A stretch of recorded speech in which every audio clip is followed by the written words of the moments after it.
This is about the differences between open loop and closed loop system. And there are many varieties of classification, linear control system, non-linear control system, linear control system, non-linear control system. In the previous, one of the previous slide, I was showing the graph. Straight line means it is linear, and if it is not straight line, it is non-linear. There are different types of classification. If you see the right side, natural control system, man-made control system, and then manual, automatic, open loop, closed loop. Last one is linear and non-linear control system.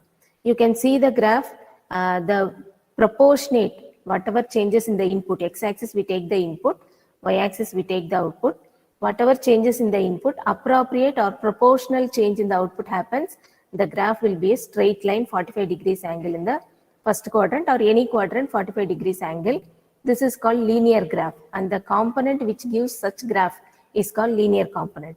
If that straight line is not followed, any type of exponential or sinusoidal, all these are non-linear graphs. Control system which gives a linear graph, that is linear control system, which gives a non-linear graph, that is non-linear control system, and it should obey superposition principle. It should obey superposition principle in order to call it a linear system. So I will tell you what is the superposition principle. For example, you have a system represented like this. You have another system represented like this. I am taking first input x1, second input x2, and it is given to system 1, system 2. And if it is having some constant values also getting multiplied, on the way I am putting multiplier, a constant value a1, a multiplier or a buffer, constant value a2. So the first system will give output a1 x1, input is getting multiplied with the constant a2 x2. So we have two outputs over here. I can just add them. Summation means addition.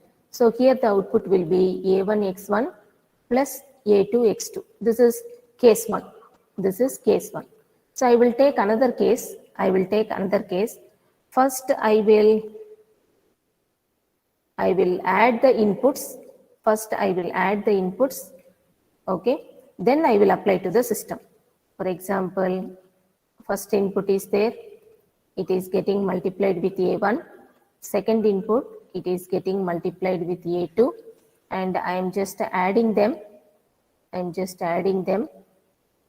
here a1 x1 plus a2 x2 is present. Then I will pass on to a system, and here the output is, for example, this is the system 3. Here I have to write the transpose is applied. Whatever internal operation of the system is there, I will represent with some capital T. Process is taking place on the a1 x1, process is taking place on a2 x2. Here it is transpose a1 x1 and transpose a2 x2. It is internal operation of the system. T means internal operation of the system. And here a1 x1, a2 x2 is approaching the system 3. And here transpose of a1 x1 plus a2 x2. I am using the word transpose in order to indicate the internal operation of the system. And in this is case 2. And if the output obtained in case 1 is named as y1, output obtained in case 2 is named as y2. If both are same, whether you put the transpose first or the summation first, output obtained is same, then it is called superposition principle. So why I have told all this story? So any linear system, it obeys superposition principle. If it is not equal to y1 not equal to y2, it is called non-linear.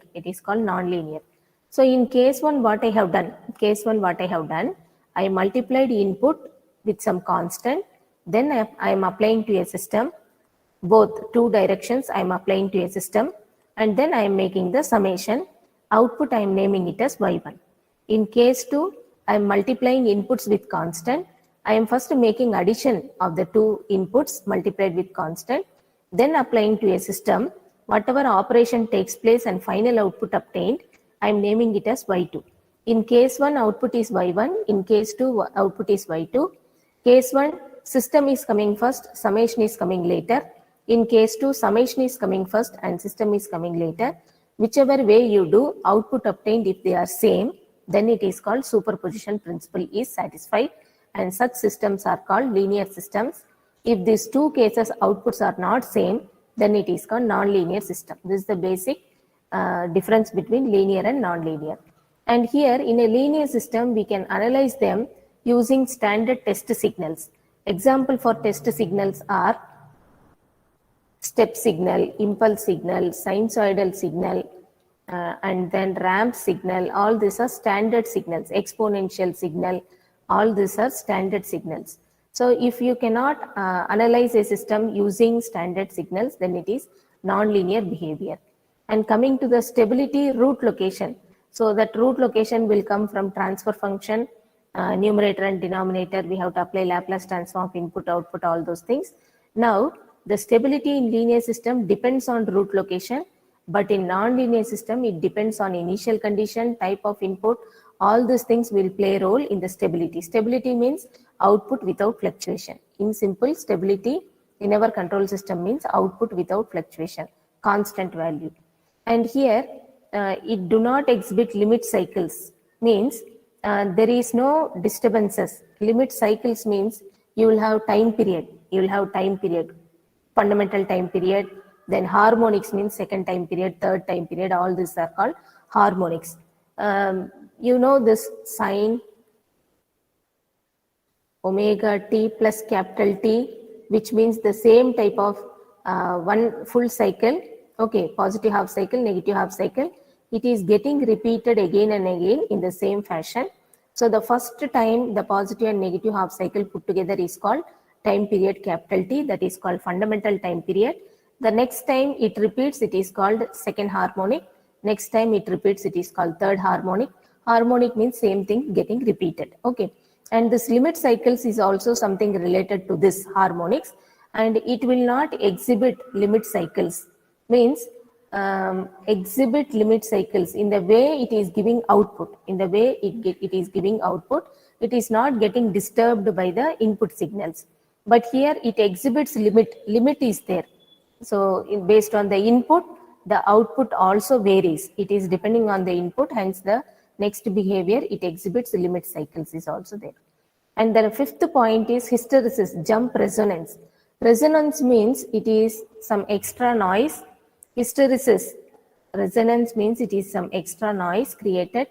And hysteresis means it is also repetition. In some other subjects you will study. For example, waveform is going like this, 0 amplitude, then it is going to some height, let this be 5 volts, 5 volts.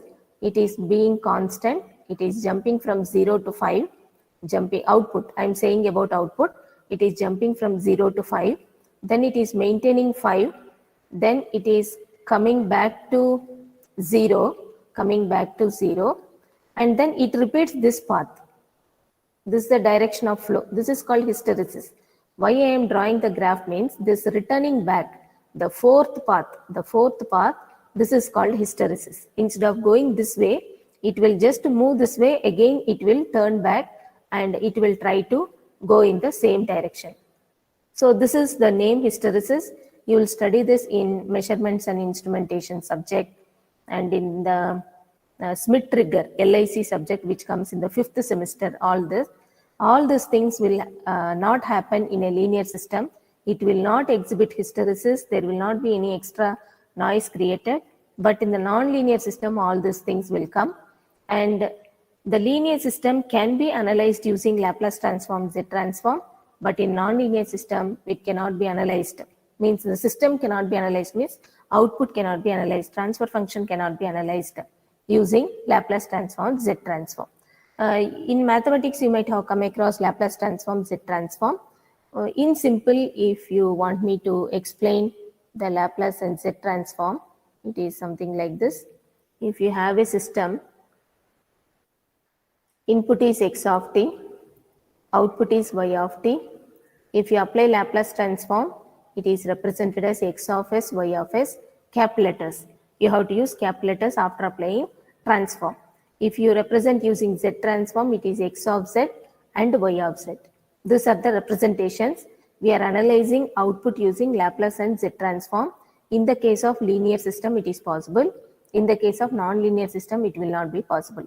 These are the behavior characteristics of linear, non-linear. This is another case, time varying, time invariant system. Time varying, time invariant system. So for example, in the previous case, I was explaining this constants a1 x1, a2 x2, isn't it? a1 x1, a2 x2. And we came with some representation that y1 is nothing but a1 x1 plus a2 x2.